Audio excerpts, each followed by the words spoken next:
guys! Welcome and welcome back to my YouTube channel. Today, tuturo ko sa inyo or i-share ko sa inyo kung paano ba dumami or mapadami ang followers sa Facebook. So, kung nais nyo malaman kung paano, tapusin hanggang dulo itong video na ito. At huwag kalimutang mag-subscribe muna sa aking YouTube channel para palagi kayong updated sa mga video tutorial na ina-upload ko araw-araw. So, yun lang. Let's begin. So, paano nga ba paramihin ang ating mga followers sa ating mga Facebook page or Facebook profile? So, itong ituturo ko sa inyo or i-share ko sa inyo is based on my experience. So, kung paano nga ba dumami ang aking mga followers from 1.3 followers hanggang naging 8.2 followers. So, ganito lang, sobrang ikli lang ng video na ito. Sana matapos nyo hanggang dulo. First is, go to your Facebook account. Siyempre, yung inyong Facebook profile or yung Facebook page nyo. So, next is, itap nyo itong timeline nyo, itong profile icon. And then, pumunta ka dito sa page mo.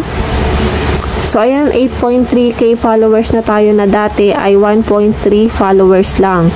So, ito ay naparami ko almost, 1 month lang. So, ayan, next is, pumunta kayo sa inyong post. Kahit isang post or dalawang post, basta may mga likes or heart. So, halimbawa, ito, yung may 40 likes. And then, itap mo to. Next is, dito may makikita kang invite. So, ayan, makikita mo yun yung mga invite. Ang daming invite dyan. So, ang gagawin mo lang, pipindutin mo lang yan, lahat. Kasi kapag ginawa mo ito, kapag in-invite mo sila, ibig sabihin, magpa-follow sila sa iyong account. So, automatic na kapag in-invite mo yan, yung pinindot mo yung invite na yan is, ibig sabihin, ini-invite mo sila na i-follow yung iyong Facebook page. So, ayan.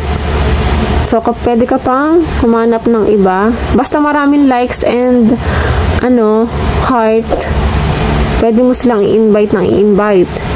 Then, automatic na ipa-follow ka nila. So, doon mismo, maganggaling yung iyong mga followers. So, dadami doon yung followers mo. So, ayan, ganun lang kasimple. Invite mo lang siya ng invite. Kasi kapag madami kang mga likes and heart, pwede mo silang i-invite na i-follow yung page mo. So, ayan, ganun lang kasimple, diba? Kasi dito ko din napadami yung aking mga followers. So, ang isa pang way is, so, ayan, halimbawa nakapag-post na tayo. So, dito sa comment, kapag nag-post ka, ilalagay mo dyan yung followers. Ang hahanapin mo yung may million post. So, halimbawa ito, followers. So, ibig sabihin, kapag nilagay mo yan, pwedeng mapanood nila yung videos mo or kaya pwede silang mag-follow sa page mo. So, kapag nagustuhan nila yung mga video mo o yung mga ginagawa mong content. So, yun lang. So, ganun lang yung mga way. Yung two-way kung paano dumami ang ating mga followers sa ating mga Facebook profile or yung page. So, ayan, ganun lang kadali, maparami ang ating mga followers. So, sana is nakatulong sa inyo itong video na ito. And don't forget to like, share, and subscribe para palagi kayong updated sa mga video na ina-upload ko. And kung may mga tanong kayo, is pwede kayong mag-comment sa comment section. So, yun lang. Bye-bye!